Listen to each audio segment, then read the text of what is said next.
Hello, gorgeous people. You are welcome back again to my YouTube channel. My name is Joy, and I greet you all according to your time. If you are new to this channel, please subscribe, and if you are a returning subscriber, you are highly welcome. On this channel, I have varieties so you don't get bored. Without wasting much time, let's go into today's video.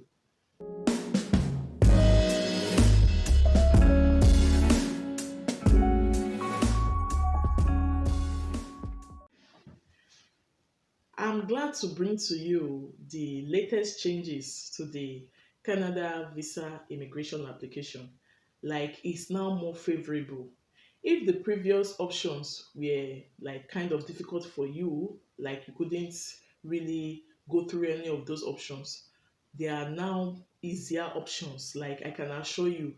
So I encourage you to maximize this opportunity if you are trying to immigrate to Canada. Okay, so I wrote them out so I don't miss out on any of those updates. The first one is IRCC. I've already told you the name of IRCC is considering new measures to clear visitor visa backlog. So if you applied for visitor visa or visiting visa, whichever way you call it, and you've not gotten your visa yet, and you know you've done the right things, everything is okay, you are just waiting, be rest assured that very soon you will get your visa. Then starting from January 5th, 2023, anyone traveling from China to Canada will now have to do COVID tests. That's the latest updates. In one of my videos last year, I talked about the health pilot program. That is one of the routes you can also immigrate to Canada.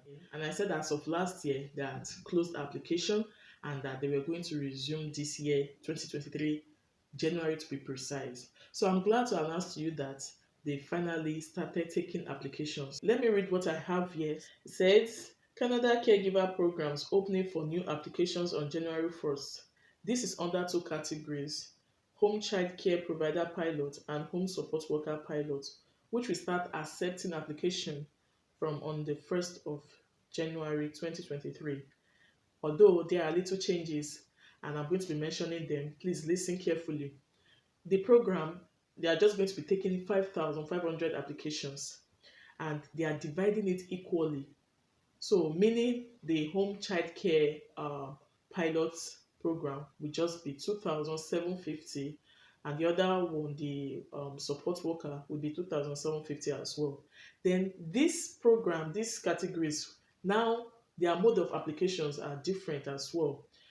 1,500 will be for online application, and the remaining, that is when you have subtracted the 1,500 from the 1,000, from the 2,750, the remaining will be the alternate formats application. So depending on how or what's being requested, you apply through that means. The same thing goes for the home support worker program or pilot program.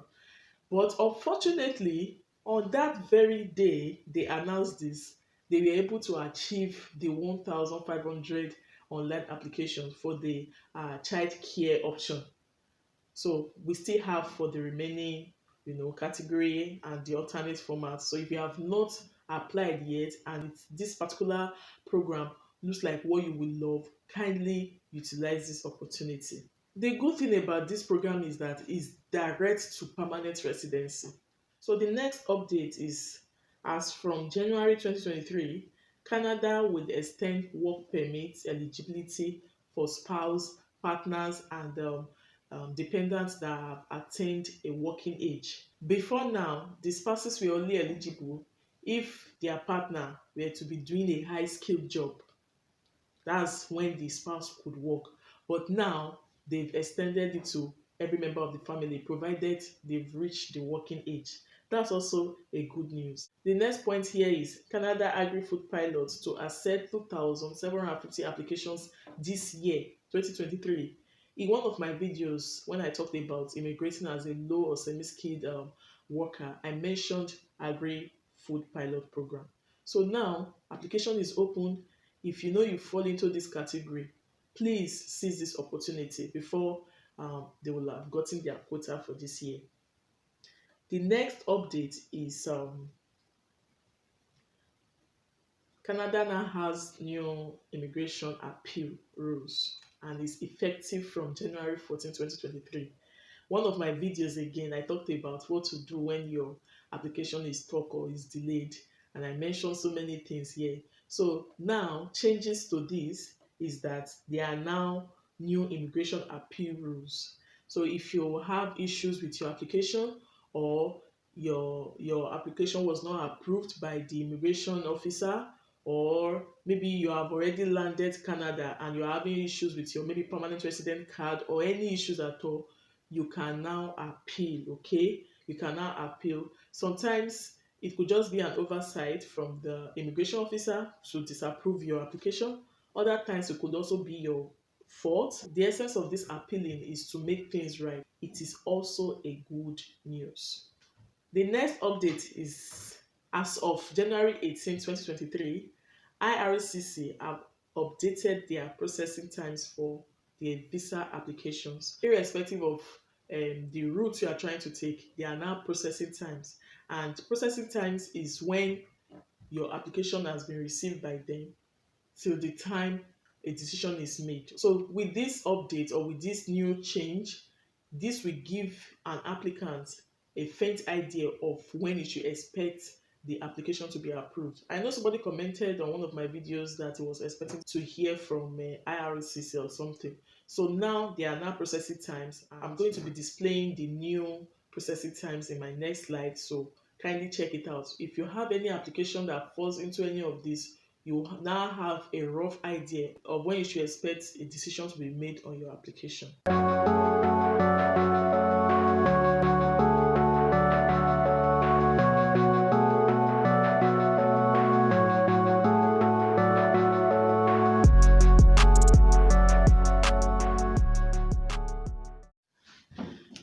The next update is an interesting one, and I'm so happy that with this change, a lot of people will be able to apply.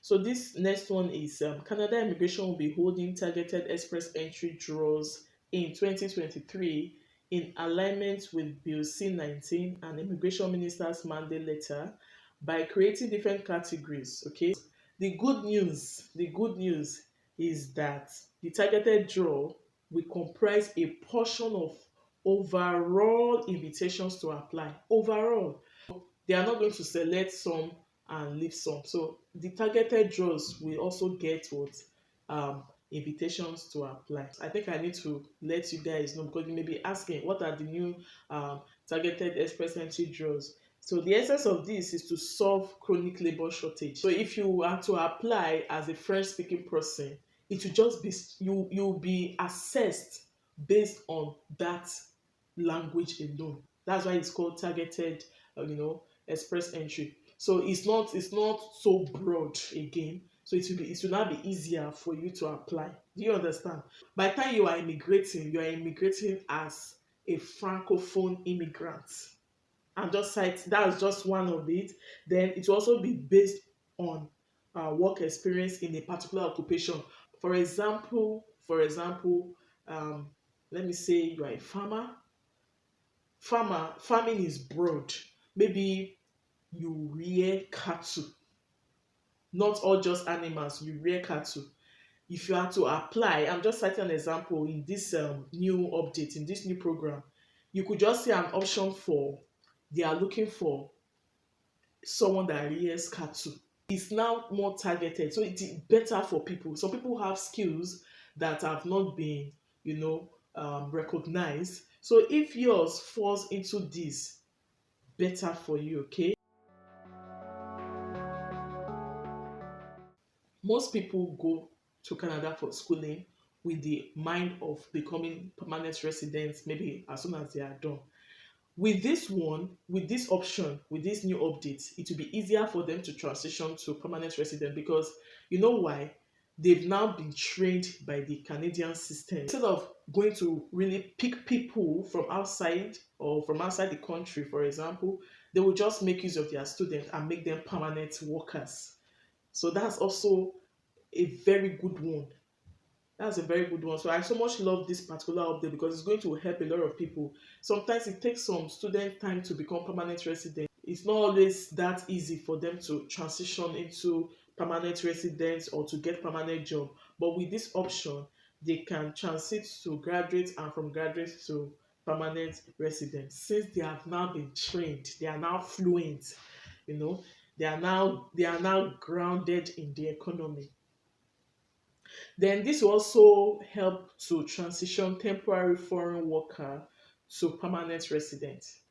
Please use this opportunity wisely. Go to their site and see where the targeted express entry draws what it really entails. So the next update is that IRCC sent about 11,490 invitations to International Experience Canada, although some countries were selected. So you have to check if your country is eligible for this option. Another update I have here is as of January 18, 2023, the Express Entry Draw sent about 5,500 new invitations for permanent residency. I've never heard of that before. The highest I've ever heard of is about maybe 3,500 new invitations. But this year, or the last time they sent invitation, it was 5,500. And another good news is that the cutoff point dropped by 17 points. Meaning, if you were in the pool with about 490 points, you should be sent your invitation. I think that is a good one. It's a good one. Okay. So, and express entry is the most popular of all these routes, it's the fastest. If you are going to Canada through express entry route, you have the option of going to any province you want. Okay, so that's express entry for you. Congratulations to those that were sent invitations. Referring to the last update that is talking about the express entry, I want to shed more light on it and I would love to read it out. Express entry is the most popular and fastest way of getting residency in Canada. We all know that. In this year 2023, new law codes using the tier system were introduced, making 16 new occupations eligible for express entry. Sometimes you can be in that pool and it will look as if you will never get invitation. Now, 16 new occupations were given um, invitation. That's good news. That's good news. So, the last draw was on November 23rd. Before now, draws used to be bi-weekly. There was a kind of technical glitch that made some ineligible applicants to get invitations, and those that were eligible, they were not sent invitations. So they had to pause the old draw of a thing till they rectify, their system or their technical issues. So I believe it's rectified now. If you are expecting your invitation or if you are expecting the next draw, then you have to be on the watch out, okay? Another good news is that Canadian immigration backlog is at 1.9 million. That's a whole lot. But IRCC processed more than 5.2 million applications in 2022, and mine was among those applications. So I believe they will do more this year. Let's be hopeful. Now, let me switch to provincial nominee programs. There are also some new interesting updates about provincial nominee programs. As of January, first Manitoba PNP draw sent 322 invitations for PR. Then British Columbia PNP sent more than 190 new invites. Okay, so for PR as well. Then New Ontario Immigration Nominee Program draw invites 1,252 express entry profile in January 13th, this same month. The first Ontario Nominee Program draw of 2023 sent about 402 new invitations for permanent residency, and they invited 49 skilled trade occupations. Wow, having a score of 35 and above. British Columbia PNP sent more than 192 new invites for PR. But as at the time of making this video, Saskatchewan, that is SINP, I have not heard anything about their own draw. Saskatchewan's last draw was held December 2022. They've not done any draw this year. As at the time of making this video, they've not done any draw this year. So far, so good. These are the changes to the Canada visa application. Anything you are not clear about, kindly leave them in the comment section. For the health pilot program, I think it's clear enough. I know somebody was asking how to go about it. So you have the online option and the alternate formats option if you want to apply. Kindly share this video, subscribe, like, and comment on this video. See you in my next one, and bye.